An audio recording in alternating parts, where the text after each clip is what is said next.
えてやろう。さっきのような幸運は二度と起こらんということをな。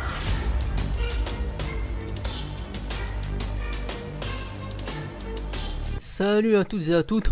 Aujourd'hui je vais parler de l'épisode 8 de la saison 2 de Classroom of the Elite.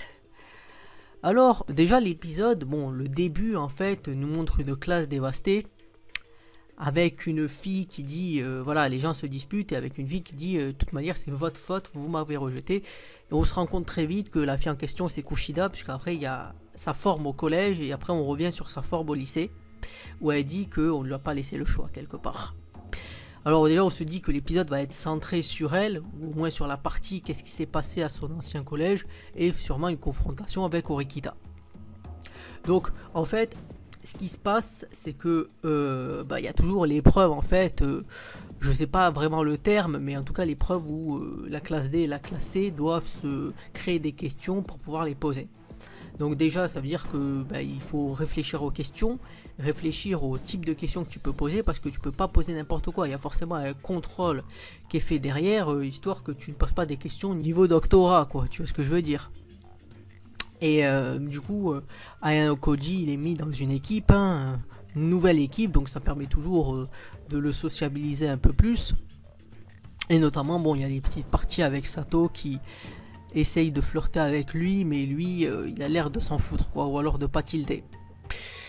Et c'est surtout après la partie, il y a aussi la partie, ce qui est intéressant, la partie avec Ryuken, c'est-à-dire qu'il lui envoie un message à Ayano Koji en lui disant es-tu le mastermind, es-tu celui qui tire les ficelles, es-tu celui qui m'emmerde en fait, quelque part. Bon il répond pas, mais voilà, il y a aussi cette partie qui est un peu mise en avant, donc bien sûr que dans les autres épisodes ça va être traité. Et là on arrive vraiment à la partie phare de l'épisode, c'est-à-dire la confrontation entre Kushida et Horikita. Donc Horikita, elle prend l'ascendant quelque part, et dit voilà maintenant, de toute façon on peut pas continuer dans cette situation délétère, il faut que quelque part ça se calme, et donc je te propose de faire un pari. La personne qui aura la meilleure note pour la prochaine épreuve aura le droit d'imposer quelque chose à la perdante. Donc Kushida dit si tu perds je veux que tu dégages, et Horikita dit si tu perds je veux que tu arrêtes de me fatiguer, de me mettre des bâtons dans les roues, et qu'on puisse avancer ensemble pour atteindre la classe A. Donc bon Kushida dit ouais mais toi t'as toujours de meilleures notes que moi, et Horikita dit ok alors on fait ça pour une seule épreuve et je te laisse la choisir. Donc Kushida choisit le domaine des mathématiques. Et elle dit aussi oui ok tu dis ça, mais qui me dit que la perdante après tout pourrait revenir sur sa parole. Et elle dit effectivement j'avais prévu le coup, donc je suis venu avec une personne de confiance qui servira de témoin. Et la personne de confiance, je vous le donne en mille, c'est le frère d'Horikita. Kushida dit ok j'ai assez confiance en lui et toi t'as confiance en lui, donc ça va. Et le frère dit toujours de toute manière la perdante devra s'acquitter de ses responsabilités, sinon elle va le payer extrêmement cher. Donc voilà, tu sais que là ça va être sérieux quoi. Ensuite Kushida qui est assez intuitive dit à Horikita je sais très bien que t'as ton téléphone qui est allumé et que Ayano Koji écoute la conversation, donc elle dit à Ayano Koji de venir se zinguer dans l'histoire, donc lui il vient. Ensuite, ce qui se passe, c'est que t'as toujours Kushida qui dit j'aimerais ajouter quelque chose de supplémentaire au pari, j'aimerais que si je gagne, eh bien Ayano Koji dégage aussi. Donc ce qui révulse Horikita en disant oui mais c'est entre nous deux, tout ça. Et elle dit oui mais quand même il connaît un peu ma vraie nature, donc je veux aussi qu'il dégage quoi, c'est une gêne. Alors lui il dit ok, mais à une seule condition. Ce qu'il dit c'est je veux que tu me racontes toute l'histoire. Alors elle au début elle veut pas trop, mais lui comme il a l'art de parler il dit écoute, de toute façon tu veux m'exclure pour des choses dont je ne suis même pas au courant. Et puis si Horikita comme tu le penses connaît toute l'histoire, autant que la vérité sorte de ta bouche, tu ne trouves pas? Et elle dit ok. Elle dit alors ce qui s'est passé en gros c'est que bon elle montre qu'elle a toujours ce côté, ce besoin d'être reconnue, admirée. Que quand elle était petite, c'était facile parce qu'il suffisait qu'elle ait des bonnes notes ou des choses comme ça, mais que quand elle a grandi, ça s'est avéré un peu plus compliqué. Parce qu'avoir des bonnes notes, t'as de la concurrence, c'est pas la plus jolie, c'est pas la plus intelligente. Donc qu'est-ce qui lui restait? Il lui restait le sale rôle, c'est-à-dire celui de soutien, d'écouter les gens, de faire ce qu'ils veulent pas, de les assister, de les épauler.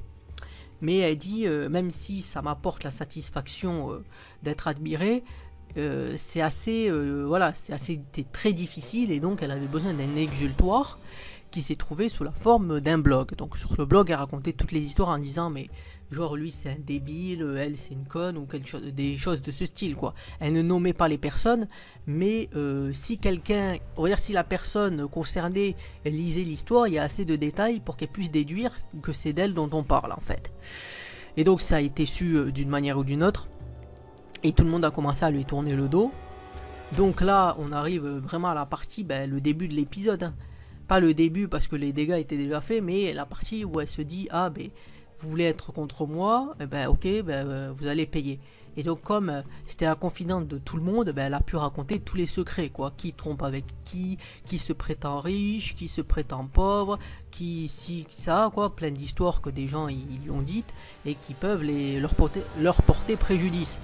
Donc elle a pu créer un collapsus généralisé. Et la classe, elle s'est dissoute quoi. Ils se sont tous battus, c'est parti en couille. Et de toute façon, ça me fait penser, bon, comme dans Danganronpa, l'incident avec la classe 77 ou 78 quoi. Tout ce qui s'est passé quoi. C'est vraiment c'est parti vraiment en live quoi. Ça a été assez violent. Et donc elle dit voilà, maintenant vous connaissez. Et elle disait maintenant, bon du coup, je ne laisse plus de traces, mais j'extériorise mon énervement lorsqu'il y a personne. Ça, il n'y a aucune trace quoi. Donc ce qu'elle dit clairement, c'est maintenant j'ai pas atteint la position actuellement dans ce lycée que j'avais au collège, mais j'en connais assez pour ruiner la vie de certaines personnes. Donc voilà. Donc c'est ce qui s'est passé. Donc voilà, là il y a vraiment le pari qui va être fait entre Kushida et Orikita, et dont l'issue sera déterminante pour l'accès à la classe A quoi. Donc j'ai bien aimé cette partie. Là pour le coup, elle est assez fidèle au light novel. Hein. Parce que vraiment c'était ce qui était dit quoi, c'était vraiment exprimé que finalement l'arme dont elle parlait c'était la vérité. Parce que voilà, elle a pu faire des dégâts parce que les gens ils ont dit qui couche avec qui trompe qui se prétend riche, tout ça. Et elle a vraiment pu faire les dégâts. Donc c'est pour ça montre qu'elle est quand même assez dangereuse quoi. Et que si elle veut mettre des bâtons dans les roues et pourrir l'accès à la classe A, et même pourrir la vie de classe tout court, elle peut y arriver. Donc voilà, c'était un petit résumé et petite explication de l'épisode. Alors, peut-être que ce que je ferai, c'est que je vais revoir les parties du light novel pour essayer peut-être de déduire quelle partie sera traitée dans le prochain épisode. Pourquoi pas, ça me fera du travail. Et ce sera intéressant. Donc voilà, j'arrête la vidéo ici. Si vous l'avez aimé, n'hésitez pas à partager, commenter, liker et à vous abonner. Comme je le dis souvent, ça vous demande pas beaucoup d'efforts et ça aide à faire grandir la chaîne. J'attends vos commentaires, c'était Moedra, je vous dis salut. Et à plus pour une prochaine vidéo.